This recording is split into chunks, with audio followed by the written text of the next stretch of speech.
June 21st, 2025. Welcome to This Week in Waukesha, the podcast series. I'm your host, Downtown Donnie Brown. And today I'm not coming to you from the office of former Alderman Don Paul Brown in our beautiful Banting Park home.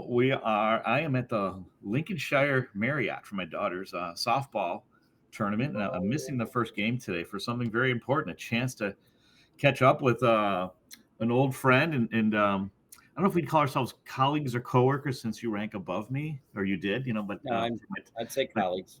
there you go. Thank you.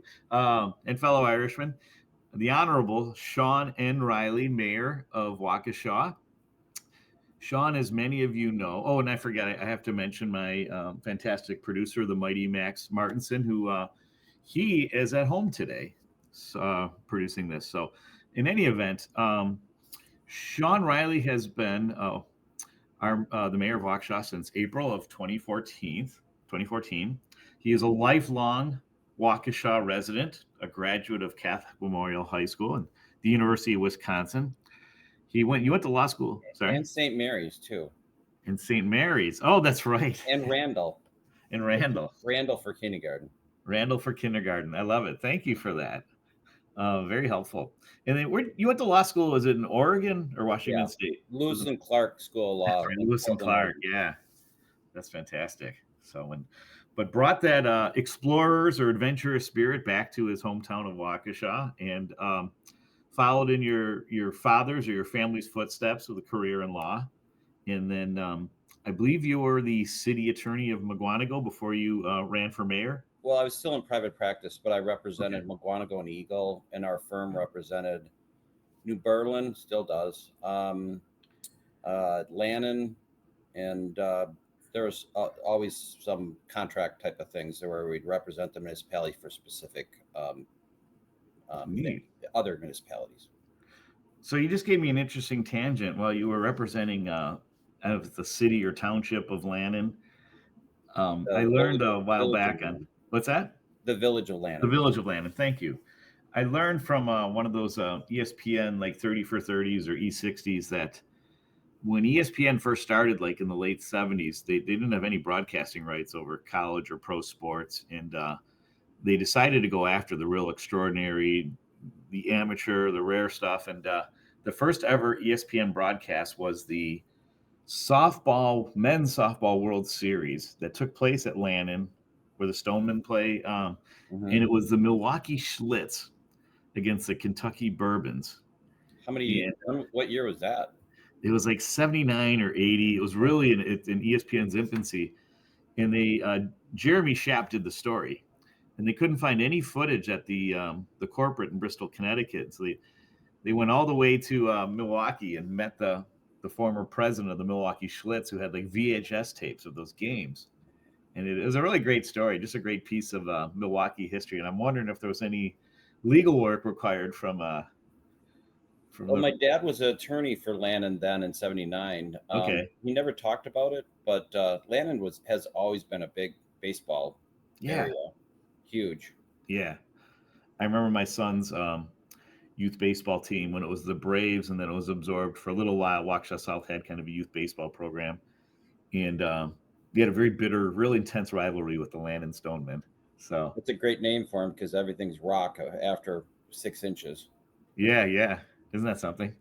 So, but coming back to Waukesha and we should say the prestigious career of Mayor Shawn Reilly, you had announced, I think it was a couple of years ago, that you weren't going to seek reelection after successfully winning 4 terms. And three, oh, it's just three? Because I thought it was April They're 2014. four-year terms, and Oh, it is three. Yeah, I'm sorry. this will be 12 years. Sorry about that. Yeah, I'm so 12 years. Okay. And what prompted your decision to eventually step down? I guess that would be in next spring of 26. Well, I've done it for 12 years. I think the biggest thing is I'm not re- I wouldn't I'm not real keen on doing another 4 years, and I don't think it's fair to run. And I'll be 69. I'll be 65 when I finish my term this year, Sure. the next year. And I want to do something different. I'm Okay. not really going to stop I think I'm going to continue working. Sure. I don't know what yet, Yeah. but signing up for another 4 years seemed like that's something I really didn't want to do. I don't think it's fair to run and then, do 2 or 3 years and resign. I don't think that's fair. Yeah. Sure. So, or have like kind of a hand-picked alder or something you groom along the way, and then have a succession plan after a year, 2 or 3. People tell me I have to have a succession plan. I don't think that's really the way it happens. But Yeah. No, that's I think that's fair, and I think there's enough people involved in city life in Waukesha that you would like to think that there's some a good crop of suitors looking to take your place. So, as we know publicly, there's only one we know of now, State Representative Scott Allen. But have we heard of any other potential candidates? no one I know of that has declared. Historically, prior to, so like at least in the early 2000s and even in the 90s, there was usually like 6, 7, 8 people running for Right. mayor. And that's what it Sure. always seemed to do. Mm. And then the primary would obviously take care of get everyone out but two. And Right. it'd be, it'd be a regular election. But historically, Waukesha has had many people run for mayor. Sure. So we can feel pretty confident that in the coming months some new names will pop up. Yeah, I mean, obviously Scott Allen probably has money behind him. He's been fundraising the entire time he's a assembly person, Sure. and then he also has very good name recognition. So it makes it more difficult for people to throw their hat in the ring. Yeah. And as I understand it too, he declared quite early as opposed to other previous mayoral races. Is that fair to say? Well, when I Yeah. ran in 2014, I declared pretty early too Okay. because I was running against an incumbent. Right. That was my thinking at that point.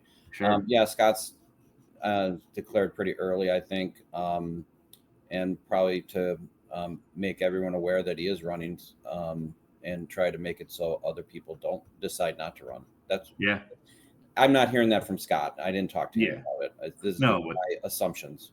there's certainly a good strategy behind that of like kind of being the first one out in the race, um, and I know he's engaged well with the community and different people, different influencers in the community. So he's really working hard. So that's for sure. But so what do you have any like kind of goals or plans or aspirations in this final year, like to kind of leave a final mark on your legacy as mayor? Well, what I've been working on since I started was trying to get the legislature to basically put together um, the statutes so that municipalities can succeed. Um, they the Since 2006, for 2 decades, there's been levy limits, Mm. which only allows municipalities their revenue to grow by what's called net new construction. And Waukesha is a built-out community, and they did this law in 2006, and that basically the housing market totally tanked 2 years later. Mm. So all communities have had much less net new construction. We're happy to get 1%, which means that our tax revenue can go up, for under net new construction can go up $525,000 on a $80 million budget. Yeah. So I'm going to say Waukesha, we have it planned out for at least the next 2 years to make it work. But there's other communities up north. I've been saying this since 2014. There's communities that have no net new growth up north, and they, instead of having their 11 employees, they're very small communities, they now have 7.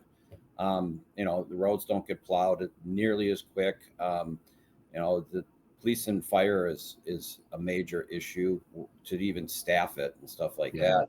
So Yeah. the financial system for municipalities is broken. What I'm going to continue to do is continue to talk to legislators and try to convince them that there needs to be fixes. It needs to be one. They did the new shared revenue 2 years ago.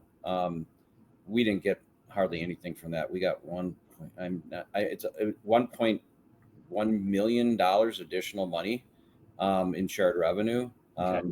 doesn't make a big difference to us. Oh no, it's $964,000. It wasn't even $1 million. Yeah. I mean, obviously we appreciate getting that money, but Yeah. under an $80 million budget with inflation going up, it gets eaten up quickly. In fact, a good example would be that our insurance costs for our employees went up more than that. So even one thing, and fuel, and all the just the cars, vehicles, all those things have gone up, and so municipalities are in a bind. And you see, social media saying, well, it's like, you have the money, just do it. And I'm going to tell you, we don't have the money. Right. And most municipalities don't. Brookfield just did a referendum for $8 million. Everything they put out there shows that they will have a deficit unless they totally change how they're providing their services. Right. And the voters voted it down. So Brookfield is going to start cutting services, wherever they can find them. That's what's going to happen. And I know people get upset about that because they think that, well, their property taxes have likely increased. But that's what I hear. That's a lot of the people that own houses that are appreciating more than the average. Yeah. Throwing a whole bunch of stuff in here, but Sure. No, this is good. But property taxes, when it pays for mostly everything that a city does, Yeah. It does get. I think that's unfair. Maybe that's another thing. That's another thing I talk to legislators about. Is it's like, let's get off of just property taxes paying for everything. Sure. And one other thing to throw in there, and this is what I always tell legislators, is 75% of our costs are paying for employees. So in order to reduce costs, you need to, and I'm going to tell you, I don't want to scare any employees for any municipality. What they do is they, through attrition, they'll reduce employees. Mm-hmm. And the reason I say that is this, I haven't seen any community in 20 years like just do layoffs. That usually isn't done. I don't see that being done at all. Right. But attrition is the way you kind of just keep on restructuring.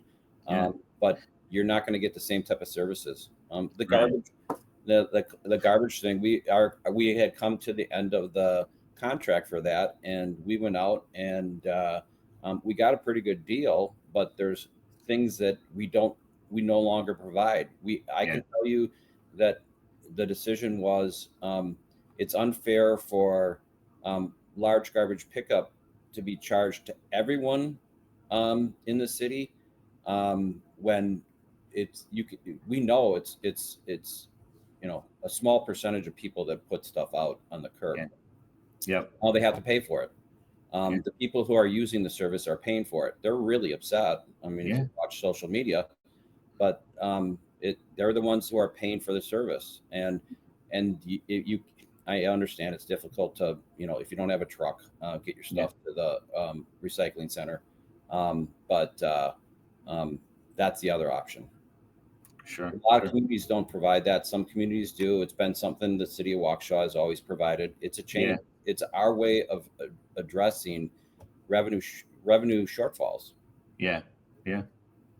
That's interesting. I apologize. Did you say it was 70 or 77% of that goes towards employees? 75%. 75%. Thank you. Yeah, but you wouldn't think that. You'd think that'd be a smaller number, but we're a service organization. We provide services, and the only way to do that is through people. Yeah. And I don't see, especially from my time in the council, I don't see the staff at the city of Waukesha as being fat. You know what I mean? Like we've got way too many employees. I see like everybody I see is working hard. And I've lived in a lot of other cities, and I've seen people get paid to operate elevators and to, do a lot of interesting things. But everybody I've ever known in City Hall, like operating the elevator. Yeah. Well, I was working for my state assemblyman back in New York State, where I'm from, or when I was at, between junior and senior year at Michigan State. It was a paid internship. And I remember going to Albany a couple times, and there were people that were paid to operate elevators. And I don't know if they were city employees, or I'm guessing they're state employees, but I've seen that in other cities where I've lived, where there's people that are, they're a relative of somebody that's an influencer, and they get a cake job where all they got to do is turn on the lights and then turn off the lights, and Yeah, it well, was really. But I've Wisconsin, never seen that in Waukesha. well, and I would even say Wisconsin government Yeah, doesn't have that type of political. Um, Here's a job. I yeah, get elected, you get a job. right. I'd say throughout Wisconsin that doesn't happen. Mm-hmm. So a lot of our employees, the majority of them are the police and fire.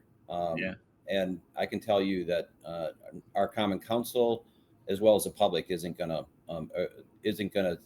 have a good feeling about reducing the numbers of those. And it's a dance too. It's an intricate yeah. dance because, I mean, the police is becoming more complex. Policing is becoming more complex. Firefighting, Mhm. paramedics is becoming more complex, and you need some people that are specialized.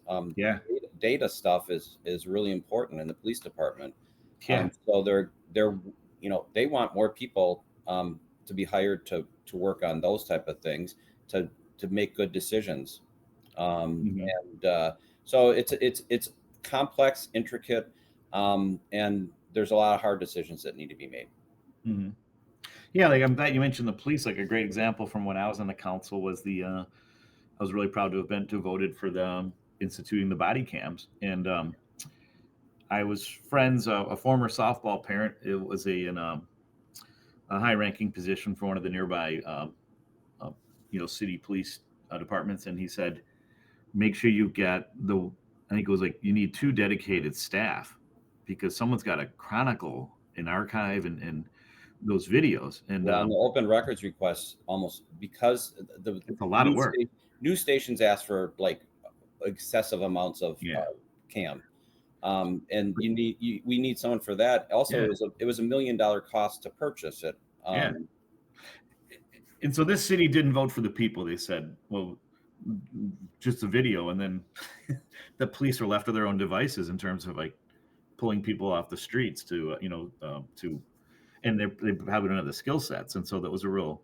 They finally adapted when they realized that, and so it was great that Chief Thompson was on top of that, and that the whole package, when I remember, was approved, and it's yeah, an efficient. I don't think they expected as much open records requests for the Sure. video, but they Hmm. did know that there was going to be a lot of requests. They did spend, so the cost of getting the cameras was one thing.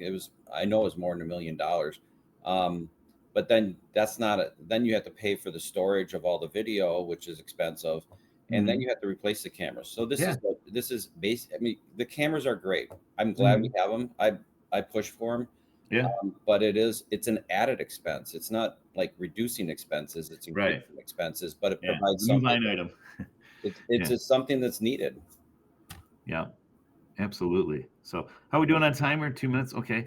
Um, so yeah, in our next podcast, we're going to talk more about your career and some of the great moments here. But you in this final 2 minutes, what are your plans for this? Your final summer as mayor? What any So I already went performing? out to I don't I went out to California, drove out there with my daughter Oh, that's Bryn, to go to my daughter's Izzy's graduation. She right. graduated from she got her doctorate in occupational therapy, so we went Mhm. out for that. And Bryn and I drove to Colorado, visited some friends, then we went down to New Mexico, went camping, hit some hot springs, Very went cool. to, what was the name, Bandelier National Park, Oh wow. then So you do drove get a in. life. It was a lot. It was 4,500 miles. So that Wow. was kind of my trip. I don't Yeah. have anything else planned. One thing we have is the Rileys are having a family reunion this summer in July. Nice. Just the immediate family, and that's over 75 people, and not everyone can make it. But Is that that's planned in Waukesha then? well, we're going to be at one of my brother's place. He has a place on a lake, and that's Oh, where nice. we're going to do it. So, but I I get was to gonna cook. say, did you know Irish Fest has a family of the Irish Fest each year, and you get a free tent and free Yep, beer, and we've been you one did of it the before? clans that Okay, did it. It was so about nothing new 30 there. years Yeah, ago. cool. Cool.